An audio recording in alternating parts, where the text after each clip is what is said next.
네, 토마토 영양 성분 흡수율을 높이려면 기름에 달달 볶고 푹 익혀라. 조금 전에도 볶았잖아요. 네, 그렇습니다. 우리 토마토에 들어있는 빨간색 영양소, 붉은색 영양소 리코펜은요, 지용성이에요. 그래서 기름과 함께 있으면은 흡수율이 2배 이상 증가하는 것으로 알려져 있어요.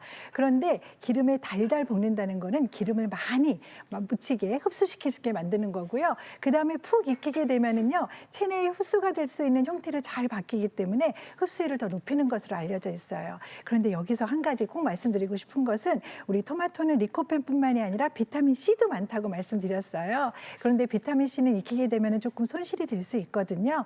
그래서 저는 기름, 올리브유 같은 것에 아주 약한 불에 달달달 살살만 볶아서 드시는 지중해 요리식을 추천드리고 있습니다.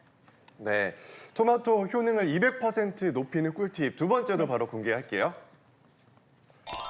토마토 속의 비타민 B를 파괴하는 걸 막으려면 설탕 대신 소금을 살짝 뿌려 먹어라. 오. 네, 맞습니다. 어렸을 때 토마토에 설탕을 좀 뿌리면 달콤해서 먹었던 기억이 있지만 네. 이런 설탕이 오히려 토마토 속의 비타민 B의 흡수를 방해하고 설탕이 대사될 때 비타민 B를 소모하기 때문에 결론적으로 설탕은 어쨌든 해롭고요. 오히려 소금을 정말 조금 뿌리는 것을 추천할 만합니다. 소금을 뿌리게 되면 토마토 속의 수용성 영양소와 단백질의 흡수가 높아지기 때문에 영양가가 올라간다는 연구 결과가 있거든요. 소금을 정말 조금 살짝 뿌리시는 거 추천드립니다.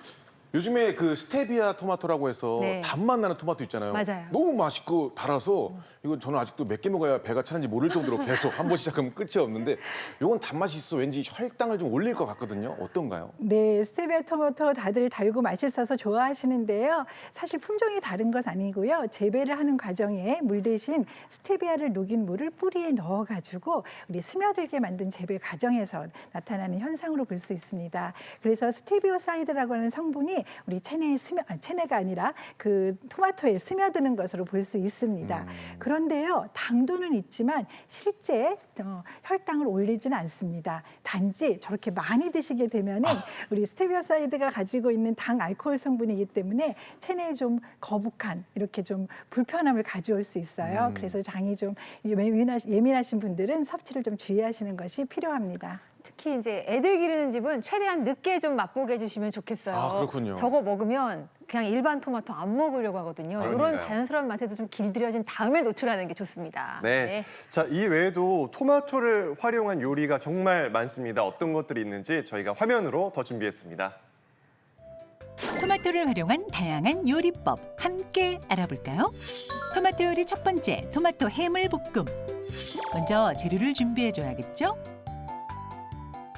토마토는 열십자 모양으로 칼집을 내주고 끓는 물에 살짝 데쳐주세요. 그러면 껍질이 쉽게 벗겨집니다. 새우와 오징어, 바지락을 깨끗하게 씻은 후 손질해주세요. 입맛을 돋아줄 양파와 마늘도 구워주고 각종 해물까지 차례대로 넣어줍니다. 구울 소스와 소금, 후추를 넣어 간을 맞춰주면 별미 중에 별미 토마토 해물볶음 완성!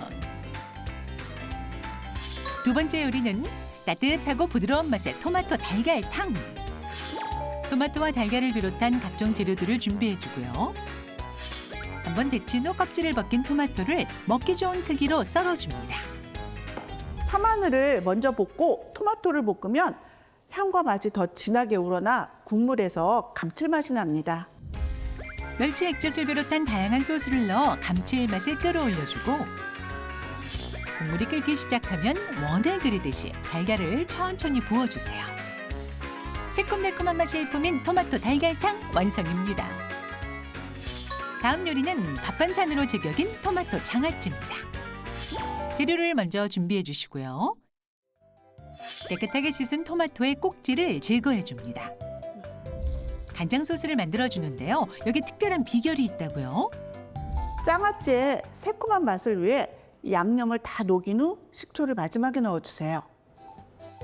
간장물을 토마토와 함께 유리병에 넣어주면 새콤달콤 보기만 해도 입맛 사로잡는 토마토 장아찌 완성!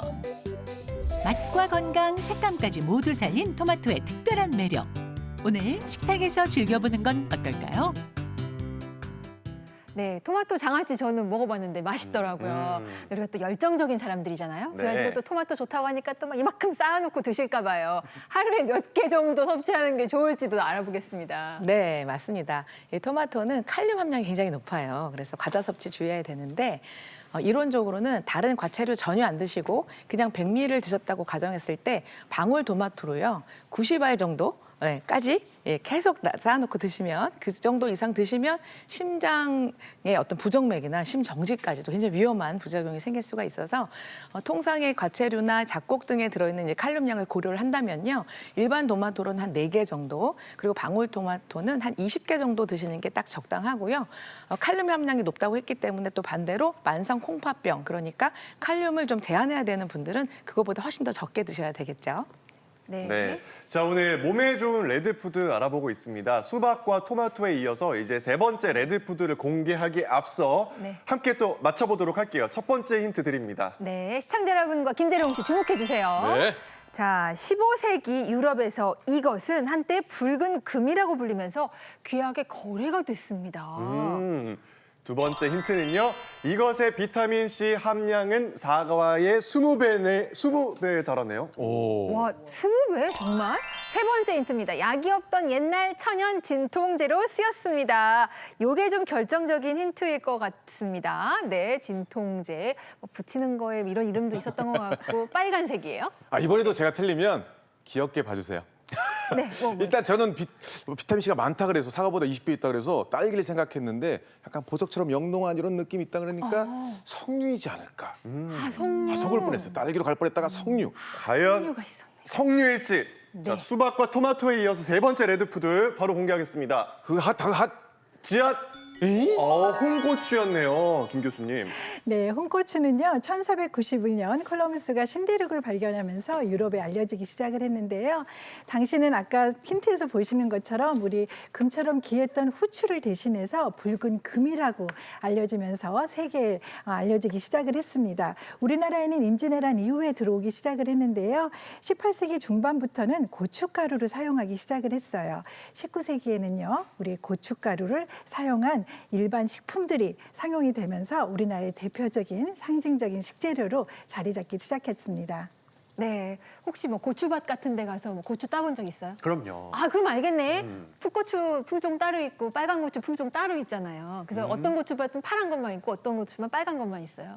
시간이 지나면 좀 색깔 바뀌던데? 아, 알긴 안 해요. 알죠? 네, 종자 같은 거죠? 네, 맞습니다. 종자가 같죠. 우리 풋고추는 풋이라는 이름에서 나타난 것처럼 어린 고추 상태를 이야기하고요. 시간이 지나면서 빨간색으로 변화가 되는 거예요. 그래서 우리가 품종이 다른 것이 아니라 숙성 단계에 따라서 풋고추와 홍고추로 부르고 있습니다. 풋고추는 비타민C가 많고 그다음에 아삭하고 그다음에 아주 신선한 맛을 가지고 있어서 날것, 생것으로 드시는 거 권장할 수 있고요. 홍고추는 붉은 상태로 변하면서 우리 캡사이신도 많아지고 또 베타카로틴도 많아지고 또 오늘 이야기하는 리코펜 성분도 아주 많아집니다. 좀 매운맛도 증가하지요. 그래서 고춧가루 형태로 우리 맛, 그다음에 영양, 그리고 색깔을 내는 그런 조리에 많이 사용하는 것으로 추천드릴 수 있습니다. 야, 홍고추가 비타민C가 많다는 걸 저는 오늘 처음 알은 것 같아서 좀 신기하기도 한데 제가 예전에는 한 90kg가 훌쩍 넘어서 좀 약간 거구였고 네. 지금 6, 7년 정도 이제 다이어트를 계속 신경 쓰고 있는데 시뻘건 매운 걸 먹으면 좀 살이 빠진다는 얘기가 들은 적이 있는데 진짜일까요? 네, 이거는 진짜 맞습니다. 오. 네. 자, 고추 속의 캡사이신 성분이 우리가 먹으면 막 열이 나잖아요. 예, 신진 대사가 굉장히 활성화되면서 이 지방 세포의 대사도 촉진되니까 살이 더 잘 빠질 수가 있고요. 이 캡사이신이 딱 닿는 순간 침이나 위산을 분비하긴 하지만 혈중에 흡수가 되면 이 식욕을 직접 억제하는 그래서 장기적으로는 다이어트에 이제 도움이 될 수 있고요. 동물 실험이긴 하지만 이제 혈관을 늘려주거나 혈소파 능집을 억제하는 그런 혈관에 도움이 된다는 연구도 있고요. 또 이 매운맛이 짠맛에 대한 그런 그 느낌을 강화시켜서 그러니까 염분 섭취를 좀 줄일 수 있다라는 보고까지 있어서 전반적으로 혈관 건강에 도움이 되고요. 또 신진 대사를 촉진하다 보니까 덩달아 면역 세포까지 활성화되니까 면역 기능이 강화될 수 있어서 두루두루 도움이 될 수가 있습니다. 네,